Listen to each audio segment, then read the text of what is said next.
बच्चों, आज हम पढ़ेंगे रिमझिम का पाठ 3 किरमिच की गेंद। बच्चों, किरमिच की गेंद का अर्थ यह है कि क्रिकेट का गेंद। इसकी लेखिका है शांता कुमारी जैन। तो बच्चों, गर्मी का दिन था, गर्मी छुट्टियां थी। दिनेश घर पर बैठा कहानी पढ़ रहा था।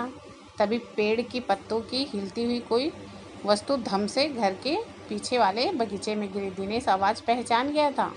वस्तु क्या हो सकती है? वो एकदम से उठकर बरामदे की चिक सरकाकर इधर उधर देखने लगा और बगीचे की ओर भागा।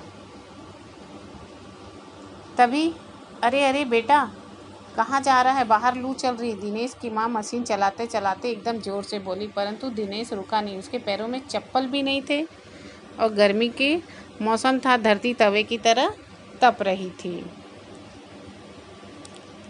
वह जोर से उस आवाज़ की ओर भागा। सामने की क्यारी में भिंडियों के ऊंचे ऊंचे पौधे थे। एक और सीताफल की घनी बेल फैली हुई थी। क्यारियों के चारों ओर हरे हरे केले के वृक्ष लहरा रहे थे। दिनेश जल्दी जल्दी भिंडियों के पौधों को उलटना पलटना आरंभ किया। तब वहाँ कुछ नहीं मिला। उसने सारी सीताफल की बेल छान मारी। बराबर में ही धूस के गड्ढे बना रखे थे। ढूंढते ढूंढते उस तरफ निगाह गई जहाँ पर थोड़े से ऊपर में एक बिल्कुल चमचमाती किरमिच की गेंद पड़ी थी। दिनेश हाथ में उठा ली। लगता है किसी ने आज ही बाजार से खरीदा है। उलट पुलट कर इधर देखा, सब तरफ देखा कि इमारत की उस ओर खुलने वाले सभी दरवाजे खिड़कियां बंद थे। छत की मुंडेर से लेकर नीचे तक तेज धूप चिलचिला रही थी। बस दूर पे कुछ गायें नज़र आ रही थी जो चर रही थी और कुछ भी नहीं दिखाई दे रहा था। वह इधर उधर देखा और वापस घर के भीतर आ गया। अपने घर में सो रहे थे सभी लोग और वह भी आकर बैठ गया। दिनेश गेंद हाथ में लिए सोच रहा था कि पता नहीं किसका होगा। शाम को इन बच्चों की क्लब लगती थी। क्लब में लेकर गया और बोला कि मुझे एक नई गेंद मिली है, जिसकी भी है खो गई है तो मुझे बता दे, मैं उसे वह गेंद अवश्य दे दूँगा। तभी नील बोला, मेरी गेंद खो गई थी। तो पूछा कब? तो 4 महीने पहले। तो बोलता है तुम्हारी नहीं हो सकती क्योंकि वो बहुत ही नई गेंद है। सुधीर ने तुरंत अपना अधिकार जताते बोला कि वो मेरी है। तो दिनेश ने पूछा वह कैसे? तू मुझे गेंद दिखा दे, मैं निशानी बता दूंगा। तो बोलता है जब मैं तुझे गेंद ही दिखा दूंगा तो निशानी बताना कौन सी कठिन बात है, बिना देखे बताओ। तभी ऊपर से दीपक आया और दीपक ने भी अपना मतलब सिद्ध करने में उस्ताद था। वह सभी को अपना मित्र बना लेता था और फिर छोड़ देता था।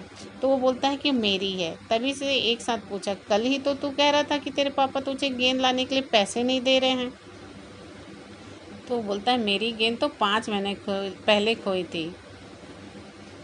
इस प्रकार से बच्चे आपस में ही उस गेंद के लिए पाने की इच्छा सभी एक दूसरे से क्या करते हैं? पाना चाहते हैं। किसको? गेंद को। इस तरह वो नई नई कहानियाँ गढ़ते रहते हैं। गेंद क्या हुआ? दीपक ने कहा हाँ, सबूत है तो मुझे गेंद दिखा दो, मैं फ़ौरन बता दूंगा। दिनेश देखा कि झगड़ा बढ़ रहा है। गेंद हथियाने के लिए दीपक, सुधीर और सुनील का सहारा ले रहा है। वह जानता था कि यदि गेंद दीपक के पास चली गई तो ये तीनों मिलकर खेलेंगे। अच्छा, मैं गेंद ला रहा हूँ कहकर, परंतु जब तक पक्का सबूत नहीं मिलेगा मैं किसी को नहीं दूंगा, दिनेश ने कहा। गेंद आ गई। दीपक उसे देखते बोला, यह मेरी है, मेरी गेंद है। लाल रंग की निशान मेरी ही गेंद पर था। बस वाह, सभी गेंदों पर ऐसे निशान होते हैं, अनिल ने दिनेश का साथ देते हुए कहा। इस प्रकार बच्चों आपस में तू तू मैं होने लगी। लास्ट में इन्होंने सोचा कि क्यों ना मैं हम लोग इसको फेंक देते हैं कहीं। तो फेंकने से क्या होगा? उससे अच्छा हम खेल लेते हैं। क्या कर लेते हैं? फिर दिनेश का मन क्या हुआ? वास्तव में सबके साथ मिलकर खेलने का हो गया और वे खेलने के लिए जुट गए और कहा अपने अपने बल्ले ले आओ, पहले खेल लें। 5 मिनट के भीतर खेल आरंभ हो गया। इस प्रकार से बल्लेबाजी करने लगे बच्चे। एक बल्लेबाजी कर रहा है और दूसरा बॉल फेंक रहा है और वो दोनों इस प्रकार से गेंद को खेल स्टार्ट हुआ। बल्ले वल्ले लेकर आए बच्चे और खेल आरंभ हो गया। दिनेश बल्लेबाजी कर रहा था। अभी 2-4 बार ही खेला था कि वह चमकदार नई गेंद एकदम जोर से उछली और दरवाजा पार कर सड़क पर जाते हुए एक स्कूटर पे बनी सामान रखने की जालीदार टोकरी में जा गिरी। स्कूटर वाले को भी शायद पता नहीं था चला। तेजी से स्कूटर चलाते गेंद भी चली गई और बच्चे पीछे से चिल्ला